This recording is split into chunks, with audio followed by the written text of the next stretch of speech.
The medical frigate Gentle Hope drifted through neutral space, its hull painted with the universal symbols of healing. Inside, Dr. Linda Walsh checked on the last of the refugee children. The plague had swept through the colony world fast, killing thousands before anyone understood what was happening. Her crew had worked for 3 days straight, loading every survivor they could find. "Final count is 4,000 souls," her assistant reported. "The other 2 ships have 8,000 between them." Linda nodded, exhaustion weighing on every movement. 12,000 people saved from certain death. 3 frigates carrying nothing but medical supplies and hope. The journey back to human space would take 6 days, but they would make it. They always did. The explosion came without warning. The frigate to their left, Mercy's Hand, simply vanished in a ball of fire. Linda stumbled as alerts screamed throughout her ship. Through the viewport, she saw the second frigate, Kind Tomorrow, trying to turn away. Weapons fire tore through its engines. It spun helplessly before another volley punched through the medical bays. "Who's attacking us?" Linda shouted. "We're clearly marked as non-military." The communications officer's hands shook as he worked. "Ma'am, it's Torathi supremacy vessels, 5 heavy cruisers. They're broadcasting this on entertainment channels across their empire." Entertainment. They were dying for entertainment. Linda grabbed the intercom. "All hands prepare for emergency evacuation. Get everyone to the pods now." The Gentle Hope shuddered as the first hit struck home. Systems failed across the board. The lights flickered and died, replaced by emergency reds. In the medical bays, children screamed. Parents clutched them tight, knowing there weren't enough escape pods for everyone. Linda ran through the corridors, helping people toward safety. A young mother thrust her baby into Linda's arms. "Please save her. I'll find another way." "No, we go together," Linda insisted. The woman smiled sadly and pushed Linda toward the pod. "Tell her I loved her." The hull breached. Atmosphere screamed out into space. Linda felt herself pulled backward, the baby clutched to her chest. Strong hands grabbed her, dragging her into a pod. The door sealed. Through the small window, she saw the mother floating away, already unconscious from vacuum exposure. The pod ejected. Around them, dozens of other pods launched into the black, but not enough. Never enough. The Torathi cruisers moved methodically, destroying the 3 frigates completely. Then they turned their weapons on the escape pods. One by one, the small lifeboats burst like bubbles. Linda held the baby close, waiting for the end. It never came. Her pod drifted, overlooked, or ignored. She watched the Torathi ships leave, their task complete. Of 12,000 people, perhaps 200 pods had made it out. Maybe 800 souls total. Maybe. The baby in her arms began to cry. 2 days later, Owen Hayes sat in the emergency session of the Galactic Council. The young human delegate looked nothing like the warriors other species feared from old legends. He wore simple clothes, carried no weapons, and spoke softly.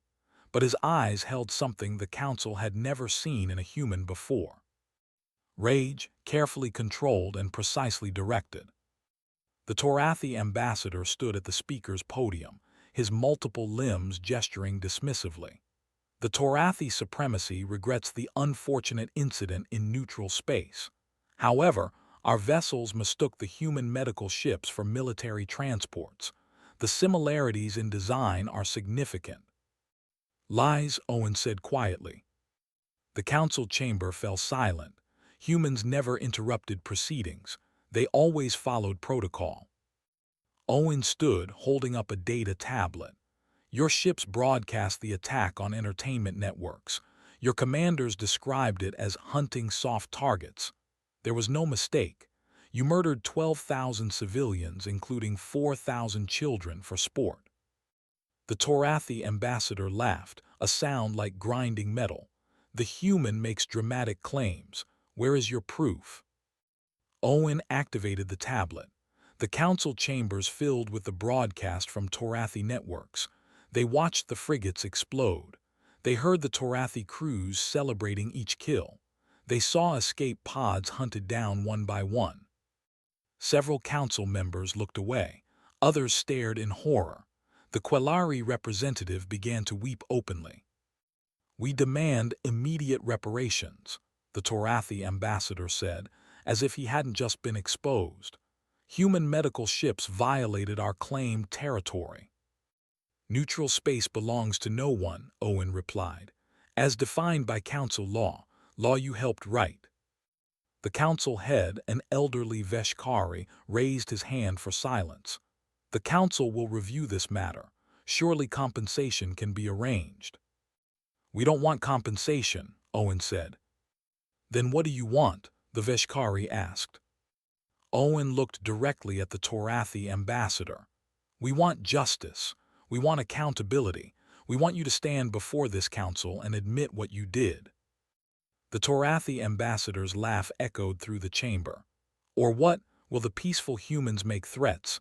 Will you stamp your feet and cry more? You are soft, weak. You build hospitals instead of warships. You heal instead of harm. The galaxy knows what you are." Owen pulled out a small device. With one press, he transmitted a message directly to Earth. The message contained one word: confirmed. "You're right," Owen said calmly. "The galaxy knows what we were, what we chose to become after centuries of war. We decided peace was better. We decided healing was stronger than hurting." He gathered his papers, preparing to leave the council chamber. "But you've reminded us of something important," Owen continued. "We didn't forget how to fight. We just chose not to. That choice is now revoked." The Veshkari leaned forward. "What are you saying?" Owen stopped at the door. "I'm saying that as of 2 minutes ago, the Unified Assembly of Earth has formally declared war on the Torathi supremacy. Our fleets are already mobilizing. Our shipyards are already working. And every single human who survived your attack is telling their story." "You can't win," the Torathi ambassador said. "We have 8,000 warships. You have barely 200. "Numbers don't win wars," Owen replied. "Will does. And you just gave 4 billion humans a reason to show you what we're capable of when we stop being peaceful." He left the chamber. Behind him, the council erupted into chaos. The Torathi ambassador continued laughing, confident in his empire's strength. He had no idea what was coming. On Earth, the factories began to wake. The shipyard worker named Paulo Silva had spent 30 years building cargo haulers. Big, slow ships that moved grain and medicine between colonies. His hands knew every bolt, every weld, every system that kept those peaceful giants running. He never thought he'd see those same hands building weapons. "How many?" he asked his supervisor. "All of them," came the reply. "Every hauler, every transport, every ship that can mount a weapon system. Earth needs them ready in 5 days." Paulo looked across the massive lunar construction bay.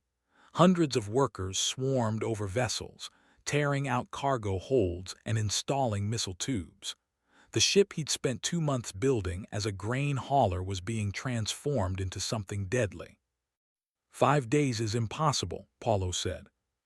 His supervisor handed him a tablet showing images from the attack, the medical frigates exploding, the escape pods being hunted, the children. "Make it possible," the supervisor said quietly. Paulo worked for 72 hours straight. So did everyone else. They didn't talk about quotas or shift schedules. They just worked. When Paulo finally collapsed from exhaustion, 2 younger workers caught him, gave him stimulants and water, and sent him back to the task. 3 days later, 40 converted ships launched from lunar orbit. They weren't pretty. They weren't sophisticated, but they could fight. Proxima Station orbited a dim red star at the edge of human space. 50,000 colonists lived there, farming algae and mining asteroids. They knew the Torathi fleet was coming. Long-range scanners had detected 1,200 warships headed their way. Station Commander Alice Park received orders from Earth. "Evacuate everyone." "What about the station?" she asked. Defend it as long as you can, the response came. Every hour you buy us matters. Alice understood. She wasn't being asked to win, just to delay. The evacuation ships left carrying every civilian. Alice watched them go, feeling the station grow quiet around her. Only 400 volunteers remained, all military veterans who'd retired to peaceful lives. They'd chosen to come back for one last fight. 40 ships incoming, her tactical officer reported. Our converted haulers from Luna. Alice smiled grimly. 40 civilian vessels against 1,200 Torathi warships. The math was terrible, but math didn't account for rage. The Torathi fleet arrived exactly on schedule. Fleet Marshal Drenvik commanded from his flagship, a massive dreadnought that had destroyed 17 worlds. He expected immediate surrender. Instead, his sensors showed 40 human ships forming a defensive line. "What are those?" his tactical officer asked. Drenvik zoomed in on the sensor data. "Cargo ships, mining vessels, they've welded missile pods to grain haulers." His bridge crew laughed. The idea was absurd, desperate, pathetic. "Destroy them quickly," Drenvik ordered. "I want to be drinking victory wine before sunset." The Torathi fleet advanced in perfect formation, confident and professional. The human ships didn't move. They waited, engines cold, systems quiet. "Why aren't they running?" the tactical officer wondered. They got their answer when the Torathi fleet reached weapons range. The human ships erupted with missile fire. Hundreds of projectiles streaked across space, far more than 40 ships should carry. The Torathi point defense systems engaged, shooting down most of the incoming fire. Most but not all. 17 missiles struck home. 3 Torathi cruisers took critical damage. It wasn't much against a fleet of 1,200, but it was something. The Torathi returned fire with overwhelming force. The first wave of plasma bolts tore through 5 human ships instantly. The converted haulers had no real armor, no shields worth mentioning. They died fast. But they kept firing. Alice watched from the station as her small fleet fought. Every ship was crewed by people she'd known for years. Teachers, farmers, miners, people who'd chosen peace, now choosing war. "Station commander, you should evacuate," her tactical officer urged. "Not yet," Alice replied. "They're buying us time, we use every second." The human ships fought with tactics that made no sense to Drenvik. They didn't try to protect themselves. They didn't maneuver for advantage. They just kept firing until they were destroyed. One mining vessel, its engines destroyed and hull breaching, used its last power to ram a Torathi destroyer. Both ships vanished in the explosion. "They're insane," Drenvik's officer said. "No," Drenvik replied, feeling something he hadn't experienced in decades, unease. "They're buying time, but for what?" 6 hours into the battle, only 3 human ships remained. They'd taken 60 Torathi vessels with them, far better than anyone expected. But the end was inevitable. Alice watched the last ship, a converted mining hauler called Persistent Dream, take fire from 20 Torathi cruisers. Its shields failed. Its hull buckled. But before it died, it transmitted one final message. The message reached Alice's station, then bounced to every human outpost in the sector, then all the way back to Earth. Proxima Station held for 8 hours. Earth needed 6. "Thank you for your sacrifice. Tell our families we bought them tomorrow." The Persistent Dream exploded. Alice felt tears on her face. 8 hours. 400 volunteers and 40 converted ships had held off 1,200 Torathi warships for 8 hours. "Commander, Torathi fleet is approaching the station," her officer reported. Alice activated the station's self-destruct sequence. They wouldn't give the Torathi the satisfaction of capture. "Broadcast to the fleet," she ordered. Drenvik received the transmission from the human station commander. The woman looked tired but unbroken. "You came here expecting fear," Alice said. "You found none. You came expecting surrender. You found defiance. and you came expecting an easy victory, but you wasted 8 hours on us." "8 hours means nothing," Drenvik broadcast back. Alice smiled. "It means everything, because while you were here, Earth was building, and now you're going to see what humans can do when you give us time to get angry." The station exploded before Drenvik could respond. His fleet had won, but at a cost of 60 ships, against cargo haulers and retirees. "Fleet Marshal," his communications officer called out, "we're receiving reports from across our empire. Human ships are appearing in multiple systems, hundreds of them. They're attacking everywhere at once." Drenvik pulled up the tactical display. His blood ran cold. Human warships, real military vessels, were striking across 12 different Torathi systems simultaneously. Where had they come from? The intelligence reports said humans only had 200 military ships. The answer came in a transmission from Earth. Owen Hayes appeared on screen, speaking to the entire Torathi fleet.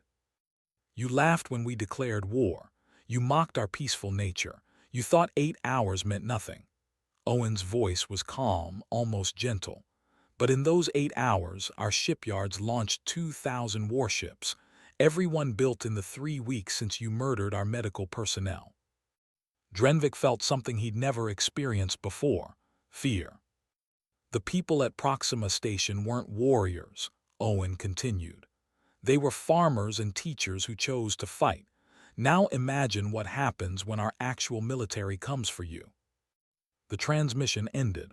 Across Torathi space, human fleets began their assault.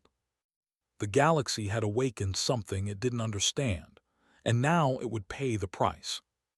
The Torathi colony world of Reshvar had existed peacefully for 3 centuries. 2 million Torathi civilians lived there, farming the rich soil and raising their families far from the military campaigns of their empire. They knew about the war with humans, but it seemed distant, unimportant, something that happened in faraway space. Then the human fleet arrived. Civilian Administrator Keln watched through his office window as 20 human warships entered orbit.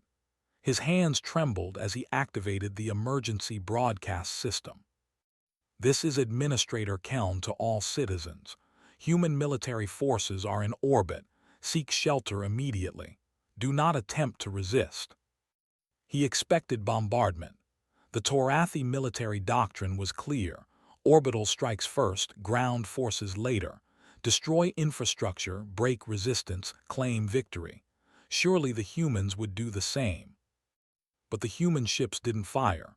Instead, they broadcast a message across every channel. "Attention Torathi civilians of Reshvar. This is Admiral Rebecca Hall of the Earth Defense Fleet. We are not here to harm you. Repeat, we are not targeting civilian populations. However, all military installations and government facilities will be destroyed in 60 minutes. Evacuate these areas immediately." Keln stared at the message in confusion. 60 minutes warning. Why would an invading force warn their targets? "It's a trick," his deputy said. "They want us to panic." "Maybe," Keln replied. "Or maybe they mean it. Either way, we evacuate the government district." 58 minutes later, the human fleet opened fire. Precision strikes hit the military bases, destroying weapons depots and command centers. The government buildings where Torathi officials coordinated empire business turned to rubble. But the residential areas, schools, hospitals, all untouched. Keln watched in amazement. The humans had the power to destroy everything. Instead, they chose precision. The human ground forces landed an hour later. Keln expected soldiers with weapons drawn, ready to execute prisoners. Instead, medical teams set up treatment stations. Engineers began repairing water systems damaged in the bombardment. Food shipments arrived for civilians displaced by the fighting. A human soldier approached Keln's shelter. He was young, barely out of his teens, carrying a medical kit instead of a rifle. "Sir, are you injured?" the soldier asked in broken Torathi. "I'm fine," Keln managed. "Why are you asking?" Our orders are to provide humanitarian aid to all civilians, the soldier explained. We're not at war with you, just your government. Across Torathi space, the same scene repeated in a dozen systems. Human forces struck hard against military targets while protecting civilian lives. It made no sense to Torathi commanders, who'd spent centuries believing that total war meant total destruction. Fleet Marshal Drenvik reviewed the reports in growing disbelief. The humans had captured 12 systems in 3 weeks, but civilian casualties were minimal. In some cases, human forces had actually improved living conditions by repairing infrastructure the Torathi military had neglected. They're making us look like monsters, his intelligence officer reported. Civilian populations in occupied territories are reporting better treatment under human occupation than they received from our own government. Drenvik slammed his fist on the console. How can we fight an enemy that won't act like an enemy? The answer came from an unexpected source. On the occupied world of Treshkul, a Torathi civilian uploaded a video to the Galactic network. The video showed human medics treating Torathi children injured in the bombardment. It showed human engineers fixing schools. It showed human soldiers playing with Torathi younglings. The video went viral. Within days, millions of Torathi civilians were watching it, comparing it to their own government's propaganda about savage humans who would destroy everything. On Earth, Owen Hayes watched the same video. It showed exactly what he'd hoped for. The Torathi people were beginning to question their leaders. How long until their government collapses from within? His assistant asked. Not long, Owen replied. People can forgive a lot, but they can't forgive being lied to while their children suffer. Emperor Voshter watched the same video and felt rage building. His perfect empire was crumbling, not from military defeat, but from moral collapse. His own people were turning against him. Bring me Fleet Marshal Drenvik, he ordered, immediately. When Drenvik arrived, the emperor was packing in his throne room like a caged predator. You told me the humans were weak, Voshter snarled. You told me this war would be over in weeks.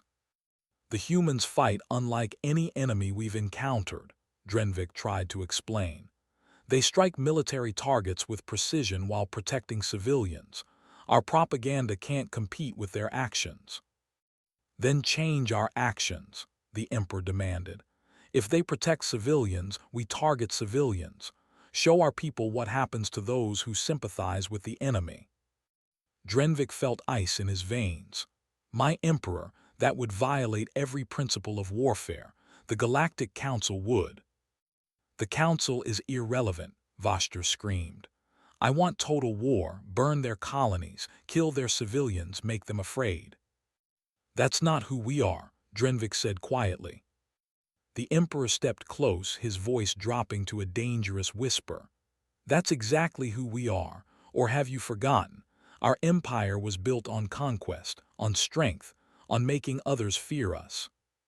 Drenvik met his emperor's eyes and saw madness there. The war was breaking Voshter's mind. I won't give that order, Drenvik said. Then you're relieved of command, the emperor replied. Guards, arrest this traitor. The throne room doors burst open, but instead of guards coming to arrest Drenvik, a group of military commanders entered. They wore the insignia of the Torathi fleet's highest ranks. We stand with Fleet Marshal Drenvik, the senior commander announced. We will not follow orders to target civilians. The humans have shown us what honorable warfare looks like. We will not become monsters to defeat them. Emperor Voshter stared in disbelief.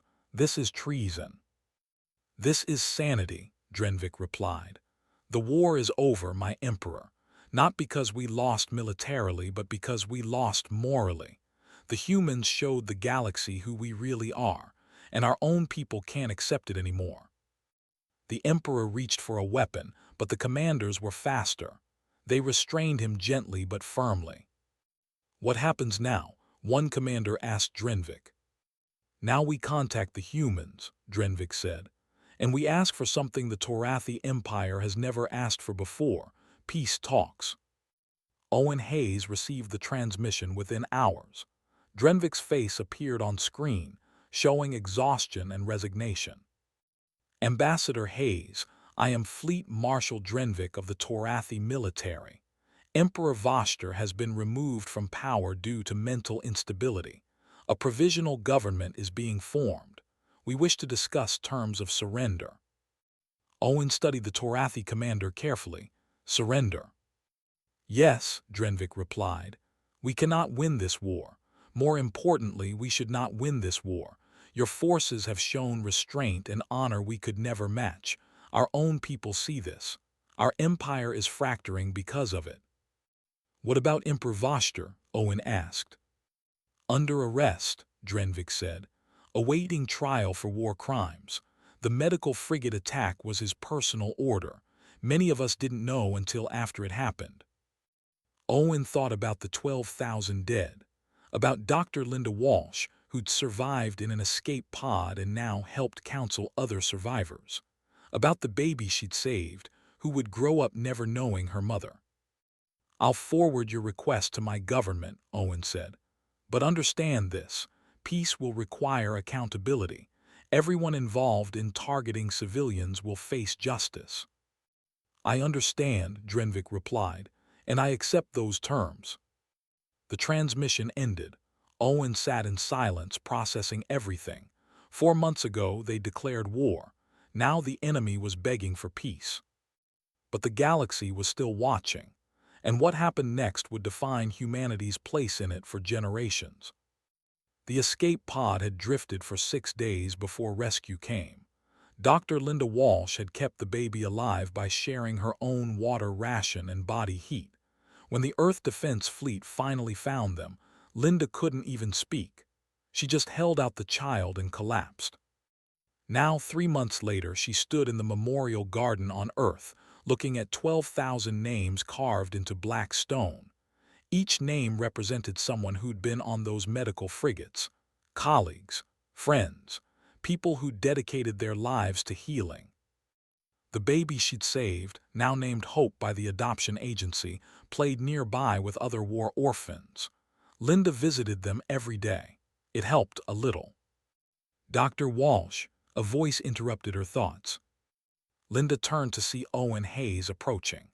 The diplomat looked older than his years, worn down by months of negotiation.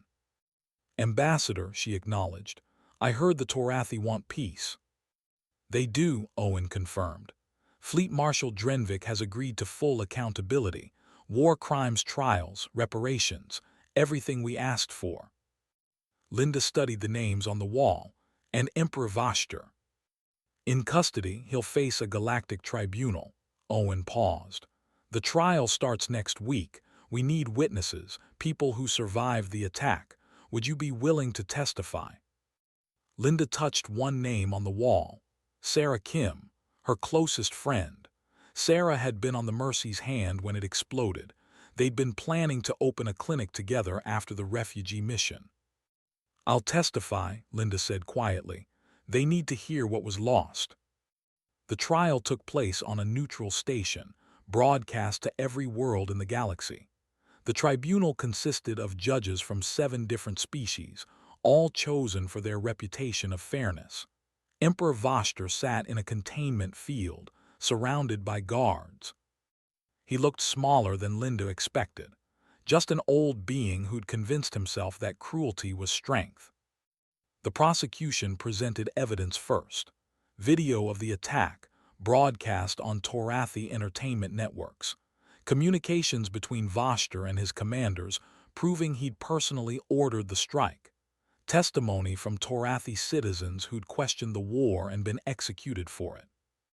Then came the survivors. Linda walked to the witness stand on shaking legs. The entire galaxy was watching. She focused on the judges, trying to ignore the cameras. State your name and occupation, the lead judge requested. Dr. Linda Walsh, Chief Medical Officer of the frigate Gentle Hope. Tell us what happened in your own words. Linda took a breath. Then she told them everything.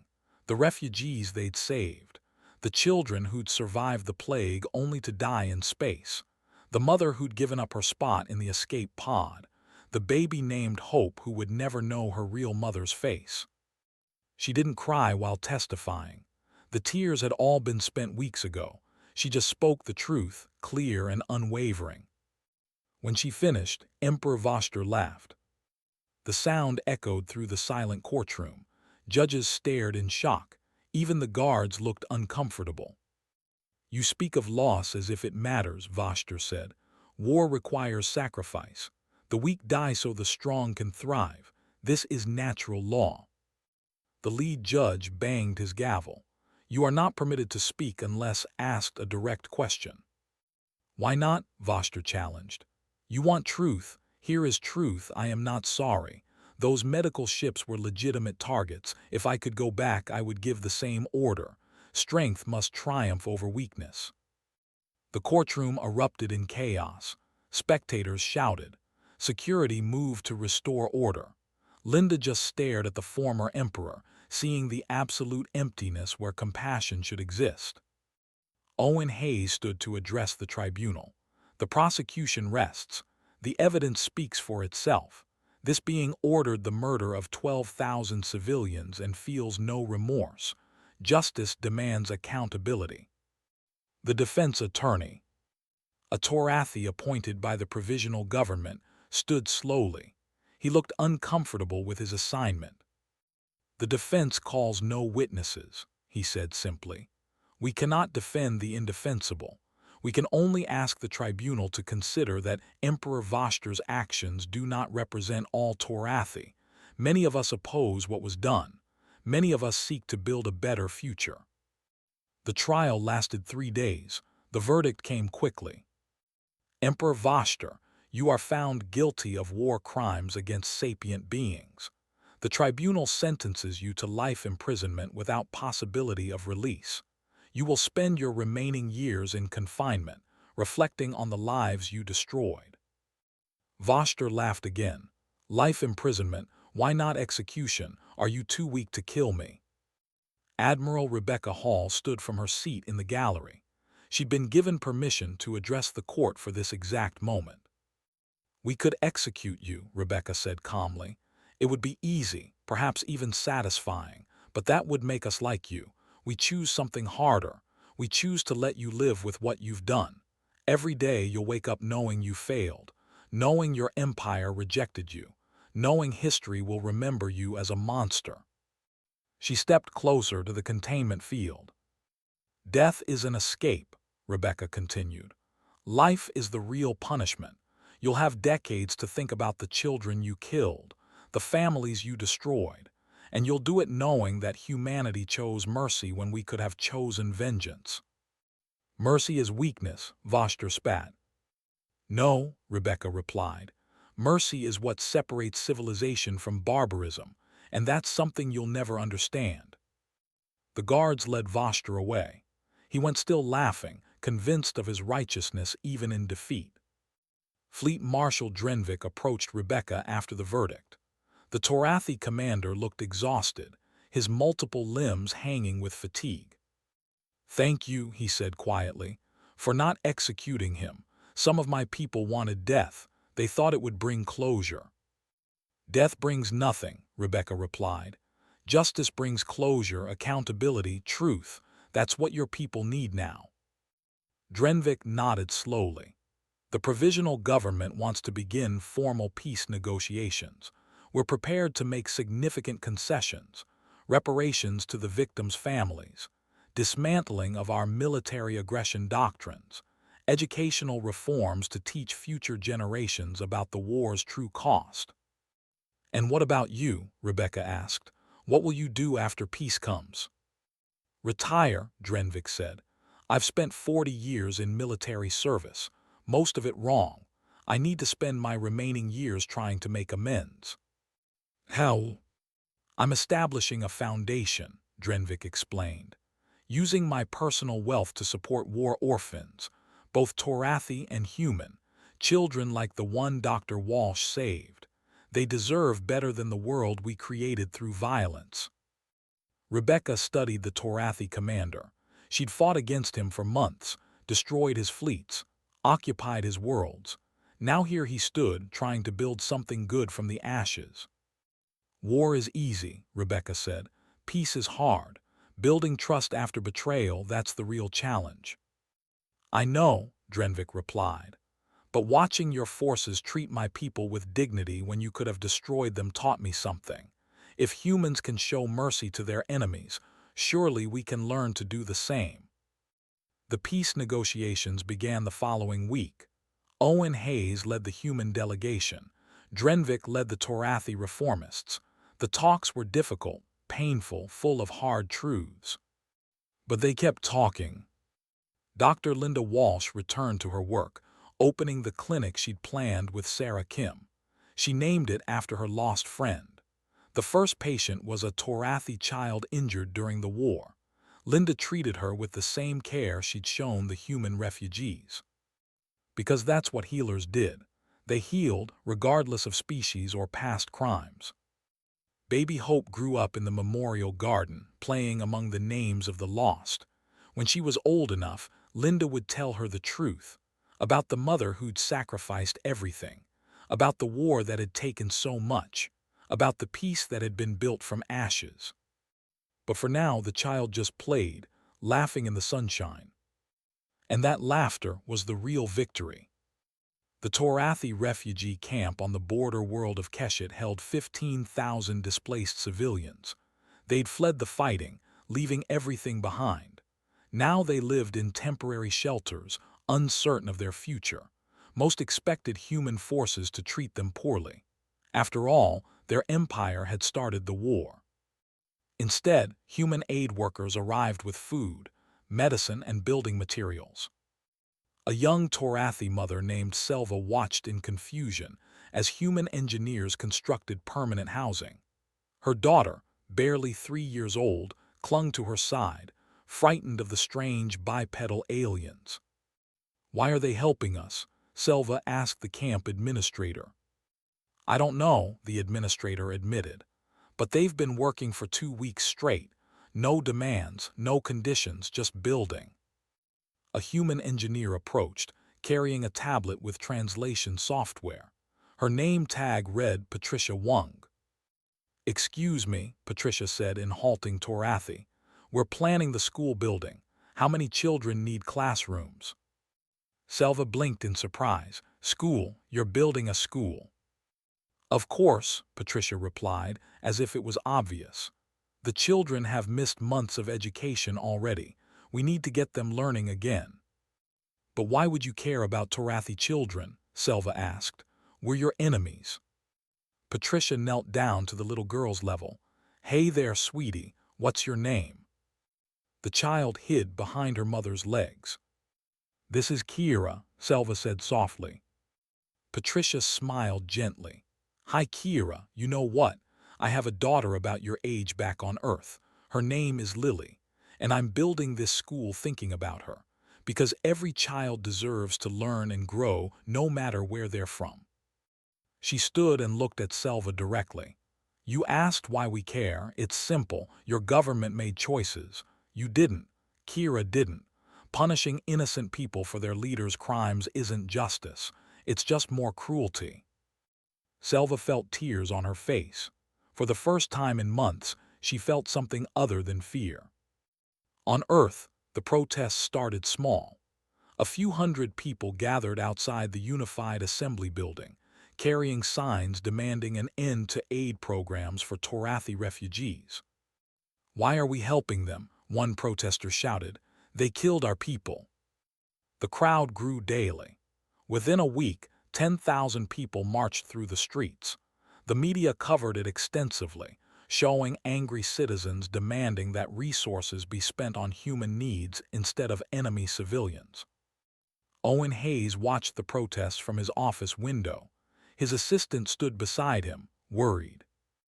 "The polls show 60% of Earth's population opposes the refugee aid program," the assistant reported. "Congressional representatives are calling for a vote to cut funding." "I know," Owen replied quietly. Sir, if we lose the vote, it undermines everything we're trying to build. The peace process depends on showing the Torathi people that we're different from their old government. Owen turned from the window. Then we need to remind our own people why we're doing this. Schedule a public address, prime-time broadcast. I want every human colony to see it. The broadcast began that evening. Owen sat at a simple desk, no grand staging or dramatic lighting, just a man talking to his people. My fellow humans, he began, I know you're angry, I know you're hurt. 12,000 of our people died in an unprovoked attack. I attended their memorial. I spoke with the survivors. I understand the rage you feel because I feel it too. He paused, letting the words sink in. But I want to tell you about a woman named Selva. She's Torathi. She's living in a refugee camp on Keshet with her 3-year-old daughter Kira. Selva didn't attack our medical ships. She didn't vote for the war. She's just a mother trying to keep her child safe. Owen pulled out a tablet showing images from the camp. Children playing, families eating meals together, human workers building homes. When our engineers arrived at the camp, they could have done the minimum. But instead, they're building a school. Not because they have to, but because they see children who need education. They see families who need hope. He set the tablet down. Some of you are asking why we help our enemies, but here's what I learned during the war. The Torathi people were never our enemies. Their government was. Emperor Voshter was. The commanders who ordered civilian attacks were. But Selva, Kira, they're just people caught in the crossfire of decisions they never made. Owen leaned forward, his voice growing stronger. We won this war not just with superior tactics or technology. We won because we showed the galaxy what humanity stands for. We protected Torathi civilians even while fighting their military. We treated prisoners with dignity. We built while others destroyed. If we stop now, if we abandon those principles because helping is hard or unpopular, then we lose everything we fought for. We become just another empire that only cares about its own people. And that's not who we are. He stood, the camera following. I'm not asking you to forget what happened. I'm not asking you to forgive those who murdered our people. They'll face justice. Emperor Voshter is in prison for life. Others will join him. Accountability matters. But I am asking you to see the difference between justice and revenge. Justice holds the guilty accountable. Revenge punishes everyone, including the innocent. We chose justice, and that choice defines who we are as a species. Owen pointed at the camera, directly at his audience. So yes, we're helping Torathi refugees. We're building schools and homes. We're providing food and medicine, because that's what the crew of the Gentle Hope would have wanted. They died trying to save people. Should we honor their memory by abandoning those same principles? The broadcast ended. Owen sat down heavily, exhausted. How do you think it went? His assistant asked. I have no idea, Owen admitted. The response came quickly. Within hours, the protests began to shrink. Counter-protests appeared, people carrying signs supporting the aid programs. Citizens organized donation drives for the refugee camps. A veteran who'd lost her leg in the war appeared on a news program. I fought because I believe humanity is better than those who started this war, she said. If we abandon that belief now, then what did I lose my leg for? The congressional vote happened 3 days later. The refugee aid program was not only maintained, but expanded. Additional funding was approved for reconstruction in former Torathi territory. Back at the Keshet refugee camp, Patricia Wung showed Selva the completed school building. It had classrooms, a library, a playground, and a cafeteria. It's beautiful, Selva whispered. Little Kira ran inside, exploring the colorful classrooms designed specifically for Torathi children's needs. She found a reading corner filled with books in her own language. How did you know what we needed? Selva asked. We asked, Patricia replied simply. We talked to Torathi educators. We researched your culture. We wanted to build something meaningful, not just functional. Selva watched her daughter play, seeing joy on Kira's face for the first time since the war began. Thank you, she said, her voice breaking. Thank you for seeing us as people.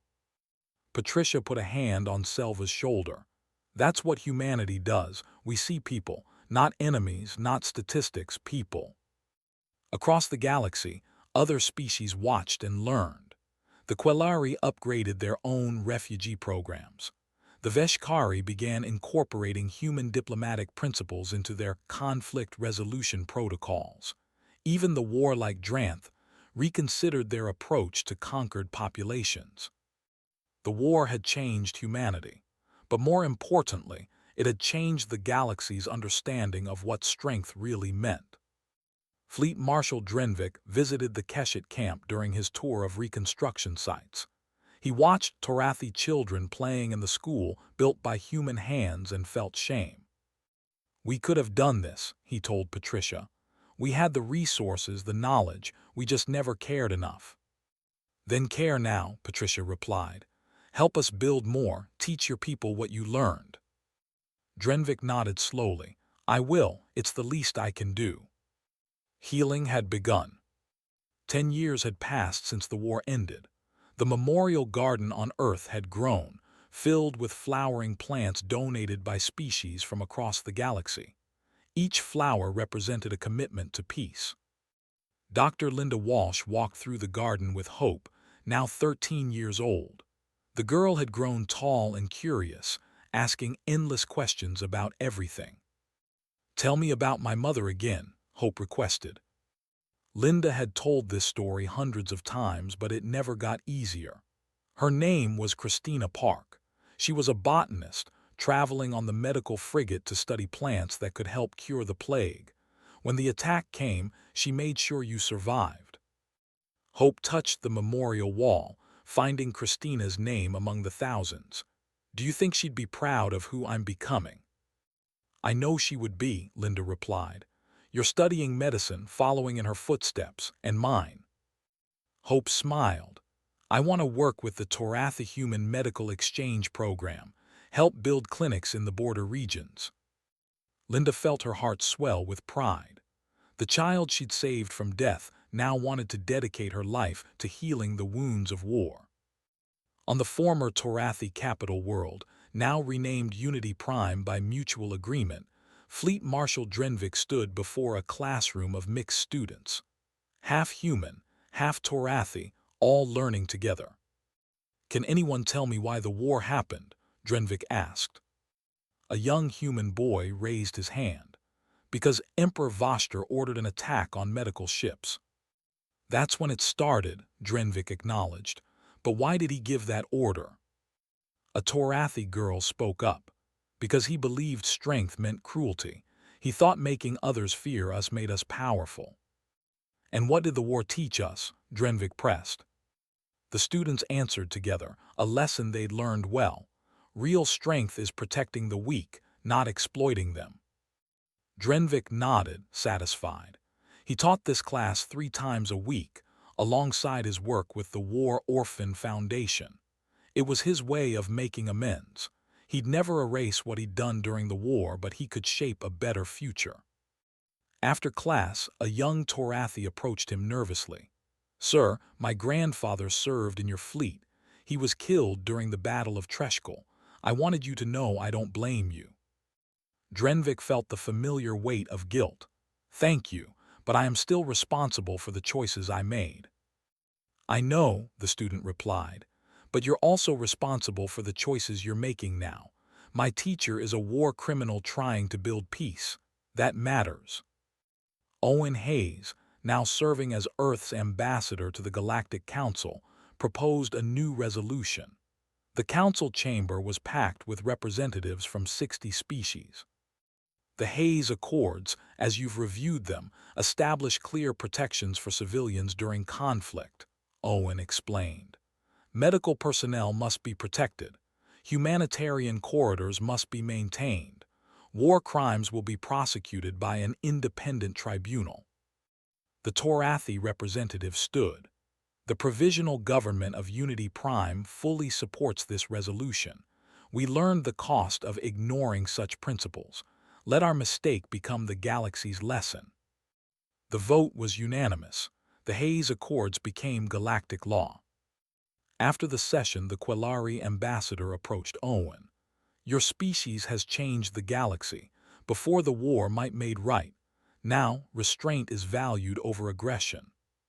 We just reminded everyone what civilization means, Owen replied.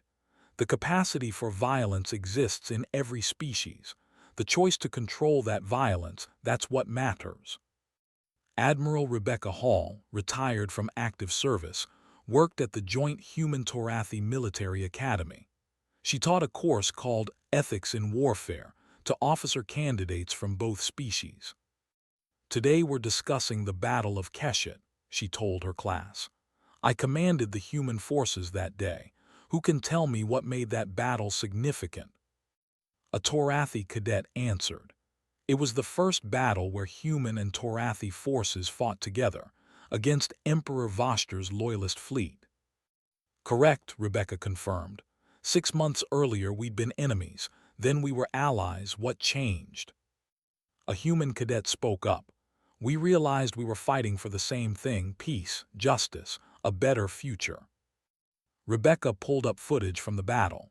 It showed human and Torathi ships coordinating perfectly, protecting each other's flanks, sharing resources. This is what victory really looks like, Rebecca said. Not one side dominating the other, but former enemies choosing cooperation over conflict. In the memorial garden, a ceremony was taking place. Survivors from both sides gathered to dedicate a new monument. It showed a human and a Torathi figure, hands clasped, reaching toward the stars together. Selva attended with her daughter Kira, now 13, and enrolled in the Unity Prime Academy. The girl who'd once hidden from humans now studied alongside them daily. Mom, is that the engineer who built my school? Kira pointed to Patricia Wang. It is, Selva confirmed. Kira ran over to greet Patricia, hugging the woman who'd shown her family kindness when they needed it most. The ceremony began with a moment of silence for all who died. Then speakers from both species shared their stories, not of hatred or revenge, but of loss and healing. Dr. Linda Walsh spoke, her voice steady. We gather here not to celebrate war, but to remember its cost. 12,000 humans died in the initial attack, 40,000 more in the fighting that followed, 60,000 Torathi military and civilian casualties. Those numbers represent parents, children, friends, dreams that will never be fulfilled. She gestured to the monument. But they also represent a choice. We could have let those deaths breed eternal hatred.